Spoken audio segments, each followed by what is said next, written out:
Welcome to The Preferred List, a podcast about the people behind the best wedding days. I'm James, a wedding filmmaker. I've spent years in the industry working alongside incredible vendors, and this show is all about real conversations with the ones who make it happen. Whether you're a vendor or a couple, you'll get honest insight, good stories, and maybe a little inspiration along the way. Let's meet today's wedding vendors. Hey guys, how's it going? Good. How are you? Good. So we have Sarah and Cassandra from Altland House Hospitality Group, and I'm very excited to dive into things today. We're going to be focusing a little bit more on catering, but Altland House does a ton of stuff. So we'll get a little bit of the backstory on the business and where you guys fit into everything and the jobs that you guys have with Altland House. But before we jump into that, we are here at Hazelwood Weddings. Hazelwood Weddings is a modern wedding venue in New Oxford, Pennsylvania, specializing in weddings, micro-weddings, and elopements, with easy access to Gettysburg, York, Lancaster, and Baltimore. It's built specifically for weddings, and you'll find an intentional variety of bright open spaces, bathed in natural light and surrounded by stunning woodland views. Hazelwood is the perfect backdrop for your day, and an even better backdrop for your photos. And I know you guys are here all the time, which Yeah. is so fun. And Kate, the owner here, is just such a joy to be around. And it's just a nice space. I mean, you guys can see, like, Yeah. it is literally bathed in natural light. And it's so cool. But we're here with you guys. How's it going? Thanks for being on. Yeah. Thanks for having us. Yeah, thanks for having us. It's I been know. great. I know. It's going to be so fun. Just fill the listener in and even me a little bit. I know we have like a C-suite kind of person over here. We got kind of a salesperson Mm. over here. Fill us in on what you guys are doing with Altland House and how you fit in to the business. And then if you could just give me like me and the listener, just like the backstory. How did Altland House get started and what is it all about? Sure. Sure. So I'm Sarah Moran. I am the COO of the company. So I like to say head of operations. It sounds a little more boots on the ground when you're talking catering. Um, and so it's just my job to make sure that we are executing whatever it is that my partner here has put on the books for us. So go ahead, Cass. You can talk history. Yeah. I'm Cassandra Hardy. I do the event planning, more of like the coordination side of the catering. So getting the timeline, dietary restrictions, all those little details. I also do a little bit of like the marketing and everything, but definitely more focused in like the wedding side of catering and stuff. Um, History wise, the business has been around for a very long time. So the building itself has been here since 1762, so pretty far back. But the current owners took over, I would say, in the 1960s, and we're basically on like our third generation of owners and everything. So it started as like a single dwelling and kind of like expanded over the years. We've had hands in amusement parks, ski resorts, like all sorts of places. But currently, we have about 5 different locations that we operate out of. Yeah, and so the locations that you guys have, are they primarily like wedding venues? Are they just event spaces? At this point, a lot of like wedding venues, but we do operate like restaurants and everything as well. Okay. Like our Abbottstown location, that's primarily a restaurant, also like a brewery and stuff. And it has like a couple of like hotel rooms and stuff too. So a little bit of everything there.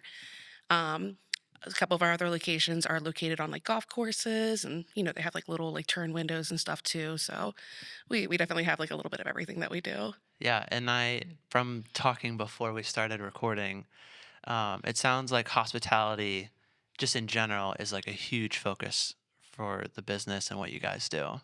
Absolutely. The business started, with the current owner's grandmother, and that's what she was about.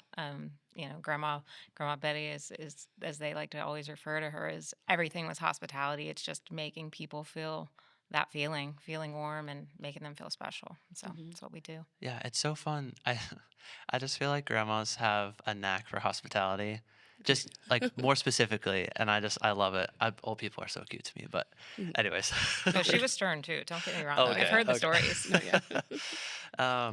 So what was the beginning of the business for Altland House? Like, were they seeing a need for venue spaces? Were they seeing a need for catering? Like how did that kind of get started in the sense of like as a business, they're trying to serve in a new way or do something different? Yeah.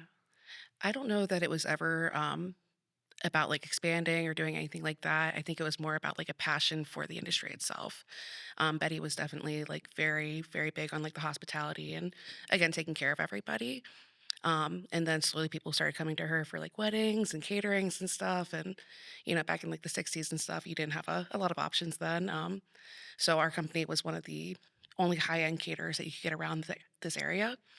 And I think it just kind of grew from that. Yeah. I I would assume that like she was doing something different too. Yeah. Like she was approaching it in a different way. Do you guys have like a sense of like obviously there's a high end element to it. Like what was it about the way that she was doing it that got people kind of thinking like, hey, this is different. This is not just a, you know, beans cooked in a field like you mentioned. I really do think it was how she made people feel. I mean, she had worked at the Altland House before, saying, I'm going to own this one day and I'm going to do this and it's going to be what I'm going to do. And so people always knew that if they came, they were going to get that care and attention. I think it was more about that. It wasn't always glamorous food. It's been chicken and waffles and, you're making peas or whatever. But people came for that feeling. And then it just kind of expanded. And then it was, hey, can you do this? Hey, can you come help us cater, this wedding? And that's where it really kind of took off. And it was all hands on deck. The whole family is involved Yeah. and still involved. And I think it was really just that relationship. It's kind of how we still operate. You're going to find the owners at an event. We can't be at every event. Yeah. So we kind of divide and conquer. But I think just showing up, it's just showing that you care. It's not just sending your team, it's sending yourself and sending your brand, which is important. Yeah, I feel like it's so easy to look at like something like catering and being like, oh, it's just food.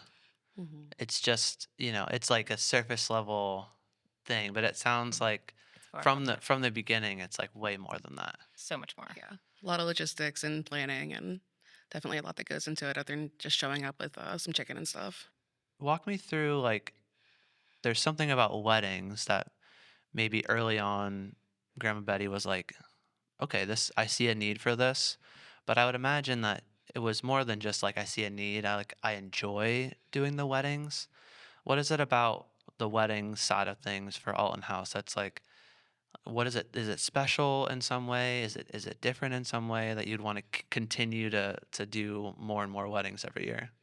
Well, I think we just want to be a part of people's stories. It's about creating those memories and those experiences for the couples. And I mean, we get to be a part of that. And I think that's really what it is.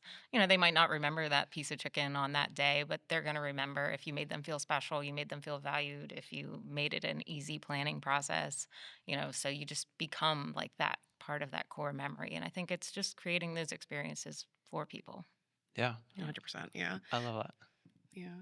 Definitely being a part of like the day is our biggest honor. And I mean, it means the world to us to be here on a day that they're going to remember for the rest of their life. And we want to make it as special as possible. We want to like spoil our couples, make them feel like royalty. And just having the opportunity to do that means the world to us.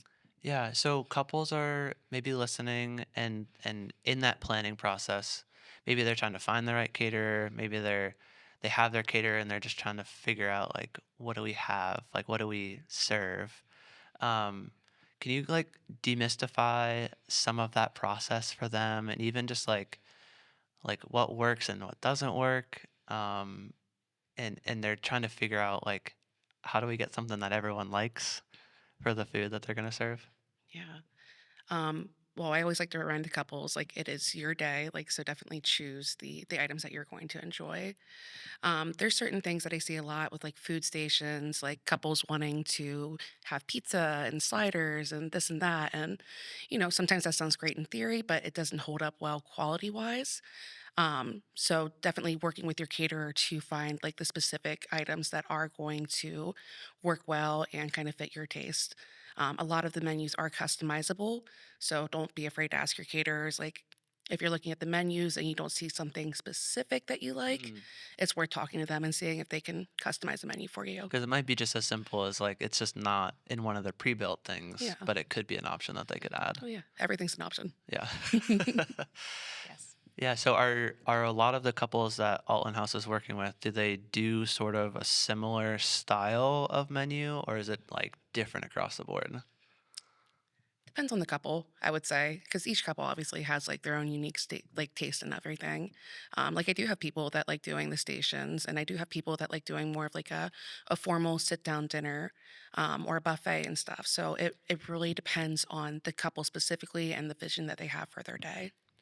Is there, I'm just like sitting here thinking, there's like a sort of plated food that they could like be set in front of the Mhm, guest, and then there's sort of the like stations, there's sort of the buffet style. mhm. Do you find that one works better in general than another? Yeah, buffet all the way. Okay, I think buffet is great because it offers that variety to your guests. Like, they don't just have to choose chicken or steak. Like, they can go up and they can get both.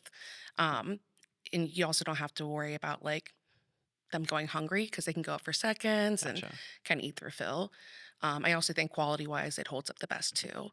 Um, Oh, can you unpack that just a little bit? yeah, no, it definitely keeps the food like a little bit warmer and everything on the buffet. I think having it served sometimes, like while you're plating it and everything, sometimes it might lose its heat. Not very often, but you do run that risk. Whereas having it up in the shaver definitely helps it maintain its quality a little bit better. Yeah.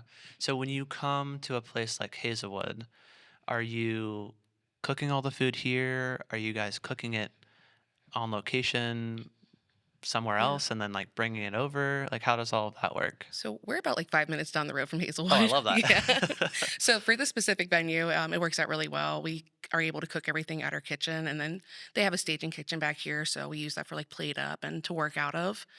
Um, and we always come with like hot boxes and stuff to help the food maintain its heat and stuff too. So definitely having a location like Hazelwood, where it's like right in our neck of the woods, works out really well for us. Yeah, no, I love that. Is there something that couples like aren't thinking about with the catering that they should be, or something that like you see couples miss all the time that you're like, oh, guys, if you just knew this, like your life would be so much easier? I think it goes back to like the dietary restrictions, for sure. Because people will try to plan their entire selections around the dietary restriction, and all you have to do is ask us. We'll do one specialty meal or two specialty meals. Gotcha. They think they're going to have to pay more to have that additional option for everyone, and that's not the case. We also talk through like vendors and kids meals. A lot of caterers do discount pricing, certainly for those, and I think when they're planning, they're running the numbers and they're like, well, how are we going to feed these eight vendors, at $100 a plate? And it's typically not that. A lot of venues, especially us, we have vendor pricing and we're not charging Right. you that full price. I think they forget about those types of things, Mhm. certainly, and it's worth asking. Yeah. Definitely. I mean, it seems like from what you guys are saying, like ask the question if you have it. Yeah. It seems like ask it and you'll maybe be surprised a little bit in the options that might be there. Yeah, because sure, we have menus, we have packages, but we're not rigid about them. We will customize anything. If you want a chicken from one selection of the menu and a steak from a different side, we're gonna customize that menu for you because we want you to have what you want on your day. So. Yeah. What's that process look like? So a couple's like reached out, maybe they're talking to you, Cassandra, Mhm. and you're walking through the process with them. Are you on a call with them? Do you help them like right away trying to figure out menu items? Like, how does that process work for you guys? A lot of couples like to try to figure out the menu pretty quickly, and it's not something that you have to do right away. Like us specifically, as long as we have your finalized menu at least month and a half in advance, we're good. So if you're telling me at the beginning of the planning process, like, hey, I really want to do like a barbecue chicken, and then a little bit further down the line, you're like, actually, I really like Parmesan chicken, we can still make that adjustment for you. But a lot of couples do like to figure out the menu and get the tasting and everything, before booking the caterer, which I think is important. You definitely want to make sure that you're getting the quality that you're paying for and that you're happy with what you got. Um, but a lot of the times when couples are reaching out, like sometimes they have a lot of questions, like, "Hey, if I get the chicken from this package, but I like the steak from this package, can I customize it?" Again, we're more than happy to do that for you, and just kind of walking them through that and preparing as many quotes as you can to show them all their different options is usually pretty helpful for the couples. Yeah. So they reach out. Are they doing like a tasting at some point in that like Oh early yeah. stage of the process? Yep. I would say, specifically for like this venue, about like 75, 80% of the couples are doing a tasting with us before booking. Okay. And does that cost them money, or is that a part Yeah. of the process? So the way we do it is it's a $50 deposit to do a tasting. If you were to move forward with us, that gets applied towards your wedding Oh, that's total then. awesome. Yeah. Yeah, that's not bad at So all. not much of a risk then. Um, I'm gonna open the can of worms on like the budget side of things. Mhm. Talk about money a little bit.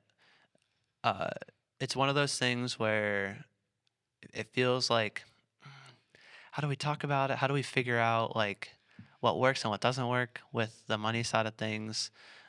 Being that like the venue and then maybe catering, one of the two might be like the top expense for the day. Couples are sitting there and they're trying to figure out budget. They're trying to figure out the number that they want to spend, maybe overall. Maybe they're from that point they're figuring out like this is what we have for catering. What's your best advice for those couples that are in the planning stages, trying to figure out like how much is this all going to cost, and how do we do it in a way where we're not spending all of our money on catering, but we're also getting really awesome food? Yeah. Yeah, I would definitely say like just asking the questions and being like, "Hey, this is our budget." Like definitely be upfront about the budget. That way we can kind of be like, "Okay, well, if this is the type of food that you like, well, check out this option. Like we have these great like picnic buffets or something that are a little more cost effective." But just working with the couple to kind of meet their vision and stay within their budget is definitely something that we do quite a bit. We have a wide array of options, so definitely something for everybody. So it's pretty easy to work with budget wise. Yeah, I think it just goes back to asking those questions. I mean, we have a lot of packages that have built in, past hors d'oeuvres or stationed hors d'oeuvres, salads. Maybe you can do without one of those things. Maybe Mhm. you don't necessarily want the stationed hors d'oeuvres or something. And then we can break out costs, or maybe coffee's built into a menu and you don't want coffee. And so we can deduct pricing. And one thing with us is all of our menus, we're very transparent with our pricing. It's on there. You can go on our website, you can see it. Whereas I feel like a lot of times with catering, you don't see any numbers. And Yeah. so I think people appreciate that. They see that, oh, maybe this is within my budget. And maybe if I do have a conversation, I can get it somewhere that I feel comfortable. But we do run the gamut of pricing. We have the picnic buffets, the backyard barbecues, and then we have your high end chef carved prime rib or what have you. So it's just ask the questions. Yeah, so it's a little bit of like, it sounds like the style of meal, and then also like the premium meats are going to be in that higher Of tier. course. Definitely. Is it generally that the plated meals are a bit more expensive than like the buffet style, or are those kind of similar? Not necessarily. It all kind of Okay. depends again on the entree options that they're looking at. Like obviously prime rib's going to be more expensive than like steak tips and there's definitely again So more so like what's in it and yeah, not necessarily exactly. like how it's served. Correct. Yeah. Okay. I'm like, I feel for couples when they're in this planning stage because they've never probably ordered a catering Yeah, meal for 150 people or 200 people, absolutely. or even like if it's 50 or 75 people. Yeah. That's a ton of people to feed, and they've never done it before. Yeah. And I have a lot of couples that come to me and they say that specifically, like, this is my first time planning this type of event and, doing X, Y, and Z. And it's always nice to remind them, like, hey, I'm here to help you. Like, I've done this before. I can guide you through the process. Right. Like, you're not alone. And I love how much you guys have like focused in and said multiple times, like, ask the questions. Hmm. There's no silly questions. And if you ask, you actually might save a little bit of money. Because, like, if you don't want coffee, I love coffee. If you don't want coffee, though, like, just say, hey, we don't want coffee. And no one's going to be like, where's the coffee? Yeah. And if they are, like, tell them to go get something else to Yeah, drink. seriously. Are you guys seeing like trends in the menu options, and maybe even just like, was it different 5, 10 years ago to like what a lot of people are kind of going with now? Well, 5 years ago, we did a lot of backyard barbecue. It was barbecues and barns. It's all I Hmm. felt like we did. How about it? It really Everything. was. Yeah. Everybody wanted barbecue, and I haven't done any It's barbecue like a this B and year. B, Mm. barbecue and barns. Yeah, Barbecue and exactly. barns. Barbecue and B&B, bars. yeah. It was certainly a trend, and I haven't had much of that Mm-mm. at all this year that No. I've experienced. Have you? No, No. no, hardly any barbecue. I see a lot of couples going with more of like a Tuscany style buffet or like an Italian kind of like Parmesan chicken, Okay. that kind of stuff. But yeah, barbecue I definitely think is kind of moving down Trend, trend wise. I trend love of a the good past. barbecue though. I know we do Mac too. and cheese. Yeah, And mac and cheese is an option with like a different kind of I buffet heard that too. you can add the mac and cheese. You can add the mac and Barbecue cheese. sauce and white dresses, it's just there's something Yeah, about I it. know, yeah, I know. I feel like when I get to that point of the day, I'm just like, I don't exactly care what it is because I'm so hungry exactly. as a vendor. Yes. Do you guys see any trends kind of starting to form, or even like in the next couple of years, do you see it kind of like shifting to a different style, or maybe away from the Italian kind of Tuscany style that you mentioned, or something different? Yeah. So specific trends like food wise, not so much, but more service of meal.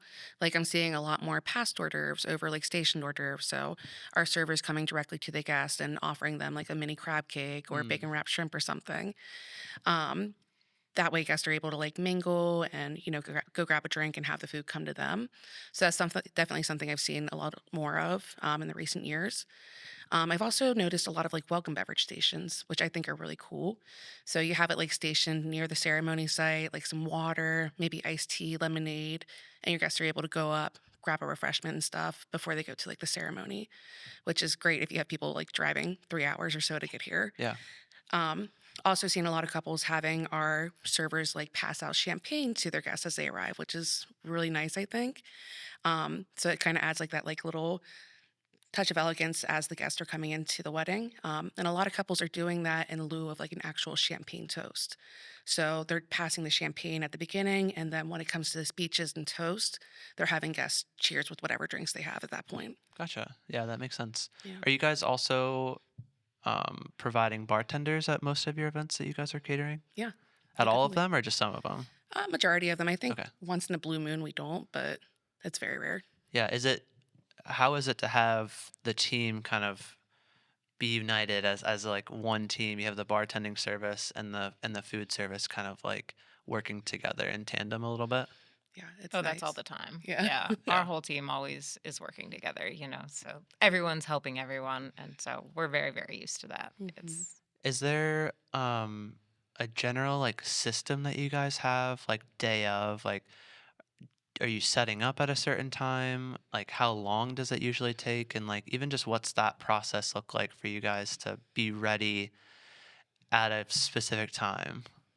It really depends on the wedding itself. They're all different. Sometimes we're bringing linens, sometimes the couple has rented linens. So I found if we're bringing linens, we have to be there a little bit earlier than I think we would like to be sometimes because the florist is ready to go. Yeah. They want to set the tables. But typically we're arriving, I would say, by 11 or 12 on the day of the wedding. We see a lot of those 4:30 ceremonies, but sometimes it's dropping linens off the night before or dropping them off at 9 a.m. just so that other vendors can get their head start Yeah. on things. But then we're typically there in that 11 or 12. We're setting the tables, we're ice, getting supplies for the bar, mixers, sodas, getting your kitchen space ready, prepping, and all of that. So it's a full on day. Yeah. Yeah.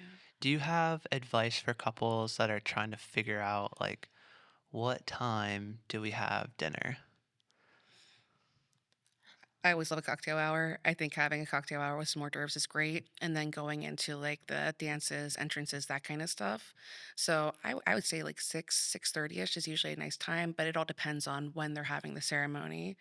But typically, I recommend ceremony, an hour for cocktail hour, 30 minutes for your entrances, dances, and then hopping into the dinner service. Yes. And a lot of times they'll try to do like dinner and then like stop it for like some different Yeah. dances and speeches and I was then just gonna go ask. to cake. And it's like, please just get these people some Yeah, cake. As soon as seriously. dinner's Yeah. over, let's go to dessert. Do you guys like when it's all the formalities like entrances, first dance, parent dances, speeches, and then you start, or do you like when maybe salads come out and then they do speeches and then dinner's served? Definitely the first way. Yeah. Okay, Definitely like everything's to done. get that out of the way. As I soon do as we too. hear that Yeah. blessing, we're like, let's Yeah. get ready to Yeah. go. It's our time to shine. Yeah. Yeah. Honestly, for us, the worst thing is the clinking forks when they're eating salads during Yes. speeches. I'm like, guys, you're not even paying attention. Yeah. We're not a fan of preset salads. They Okay. make the table look nice, but I mean, it definitely distracts from the couple and their moment. Yeah, for sure. Yeah. But So then you like all the formalities are done, and then you can get right into dinner service, and you like dinner service to happen and then cake right away. Pretty soon after. Yeah. Yeah, yeah. And I understand sometimes the couples at that point walking around, typically they eat first and then they're kind of walking around doing Yeah. the table touches, which is fine. Gives us enough time to clear plates and get everything nice and clean, get the salt and peppers off the tables, and get ready for that cake service. But sometimes we found like there'll be couples who do like an hour delay and I'm like, oh my God, these people need cake, you Yeah. know? Well, they do a lot of like silent cake cutting now too, or They like do, yes. Like the unannounced. private, Yes. yeah. Yeah. And then if I feel like if they're doing a private, it just happens like whenever. Yeah. Mhm. It literally Yeah. be like 8 p.m. It's like, hey, you want to do this now? And they're like, yeah, we'll do it now. It's like, Why not? so Yeah. that's probably for you guys. You're like, we gonna do cake any Yeah. any point? Yeah, that is a trend we like is the cupcake, the small Oh cake, and yeah, then the Yeah. cupcake yeah, trend. Save us from cutting a lot of wedding cakes recently. So It's so yeah, nice, yeah, and then the couple has, like, that whole small, like, cutting cake for, like, their 1-year anniversary and stuff yeah, too. yeah, for Y sure. Yeah. So couples that are thinking like, hey, I'm just worried that everyone's gonna have enough food. You mentioned it with the buffet a little bit. There's that like you can go for seconds. Have you guys ever been like, shoot, we're running low. We have like very little left. I'm sure everyone's gotten fed at all of your Yeah. things, but um, what could you say to the couples that are like, is there going to be enough for everyone, and how do you make sure that there is enough for everyone? there is absolutely enough for Yeah. everyone. I always tell them, I'm like, you will not run out of food, and even if we get low, you'll never know about it. Yeah, Right. You always have backup on the fly. Like I mentioned about the green beans in the field. We're doing a pot of boiling water, and we'll make more green beans on the fly if it's something like that. But that's one thing we don't run out of. And like she mentioned, we're 5 minutes down the road. If we yeah, sense that we're running low, it's a Hail Mary call and it'll be here before you serve all the guests. So Yeah.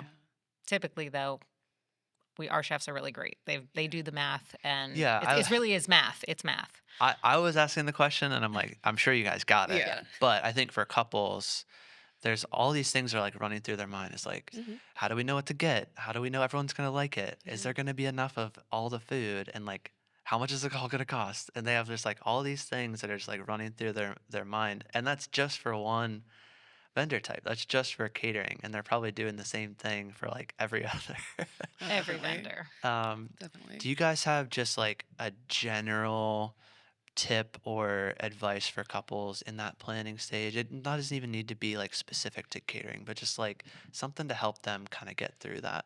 I think for that specifically is find the vendors that you jive with. You have to jive personality wise. You have to enjoy their product, whether that is their food or their service that they're providing, and then just trust them. You really have to trust them to do their job. I mean, that's what they're there for. And so I think if you just trust in your vendors because you believe in them, your day will just be so much less stressful. I mean, Yeah. you can't nitpick every detail. It's Yeah. just find that relationship, find the people whose food you enjoy, and then just trust them to do their job. Mhm. Yeah. I love that. I love it's the best thing when a couple's like, I trust you, just do your thing. I'm like, oh, okay. It's like, We could do that. Yeah. Such an honor. Yeah. So there's a huge vendor team that's going to be put together for each of these wedding days. Y'all are part of the ones that you get hired for, and you're kind of put into. Sometimes maybe you're here at Hazelwood, sometimes you're at your own spots, sometimes you're getting called out to a new venue. What's it like working alongside of all those other vendors? It could be like the owner of the venue, maybe it's a planner. We don't run into y'all too much as videographers unless we're coming up for our plate, but like how do you kind of manage that like working relationship in like places that you're familiar with, places that you're not familiar with, and like vendors that you're familiar with, vendors that you're not familiar with? I mean, for me, and that maybe goes back to even the advice on the couple is just rope all your vendors together on communication as early as possible.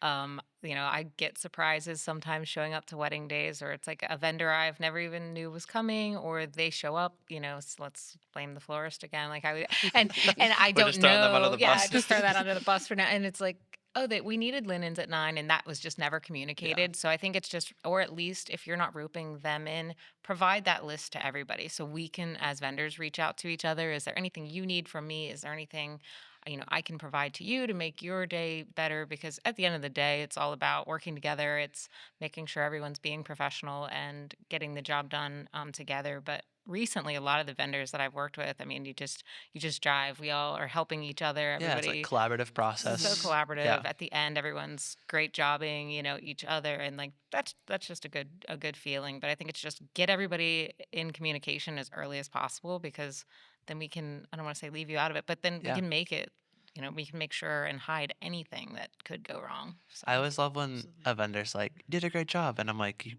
don't know what I got in my camera at all." It might have been fun working with you, but yeah, also like you have no idea what I have in my camera. yeah. So that's so funny. But is there something that venues can do if there's like a venue owner listening or even like a venue coordinator that's listening? Like, what's something that venues can do to help make catering run smoother, be easier day of? Maybe it's something about like the kitchen, maybe it's something about like the timing of things, like when you can show up, what you can do, what you can't do, where you can park. Like, what are some things that venues can do to help you guys? Parking is definitely a thing. I mean, we always say we like to go to venues that have running water. Hmm. That's a Casual. thing we Always don't helpful. always Yeah. have. A little bit of counter space. Oh, Refrigeration's a oh plus. yes, we do love a refrigeration. And then parking where we can load in. We've been to some venues, we're backing up and there's two flights of stairs, and there's, no elevator. And so you've got hot boxes and different things. And it's really taken the team then to get everything into place. So that's all we can ask for. So those little, it doesn't sound like much, but Yeah. Yeah. we go to a lot of venues where we don't have the running water, and it's just how do you make all that work? Yeah, And Yeah. seriously. But communication again is important, like getting with the venue and everything beforehand, especially if you haven't been there before, and maybe going for a site tour, checking out like what you're working with as a caterer. Like, do you have a staging kitchen? Are you popping up a tent? Are you popping up tables? Mm. Are you bringing the drinking water? Like, getting with the venue beforehand and asking those questions and making sure that you have what you need on the big day to keep it moving smoothly is important. How else are you guys keeping things running smooth in the sense of like the actual service part of it? So like getting the food out to everyone or getting everyone through a buffet line so that's not like 30 minutes later, 45 minutes later, there's still like 10 tables that haven't hit the Oh buffet or gosh. haven't gotten their plate. Like what are some things that you guys are, maybe it's over time the team has kind of developed like a system to get that running really smooth. Absolutely, absolutely. You have to have your systems. But we've all had bad days and learned from them, if you will. But it's just being organized, and everybody. Like, we do a lot of pre-shifts, so we call them little pre-shift huddles or whatever. Everyone knows exactly what they're to do. Team. Yeah, Yeah. I mean, especially who's restocking the buffet, because Yeah. if you go into it and you don't have a team member assigned to swap out pans, everyone's clearing plates. You're going to run into an issue because you have empty Right. chicken pan up on the buffet, and so it's just everybody knowing their role, everybody supporting each other. If you see somebody, in the weeds, if you will, or struggling with something, it's just to kind of jump in and help. But it's just really organization. It's just going in with a clear plan. Sure, sometimes you might have to change plan, especially with a plated meal. Most recently had a wedding. Everybody, they wanted people served in a very specific manner, and so it's just having my little post-it notes with everything, and so I'm trying up the right food for the right people, and so there's a lot of little tactics like that. But Yeah. organization is the biggest thing, and just making sure everybody knows what they're to do. Yeah, so to shift to like business stuff, if we if I can, um, sounds like the service part of it is super organized. You have your systems there. If you could speak to the vendor specifically that's listening, that's like, what's the advice that you have or the systems that you've put in place that keep your business?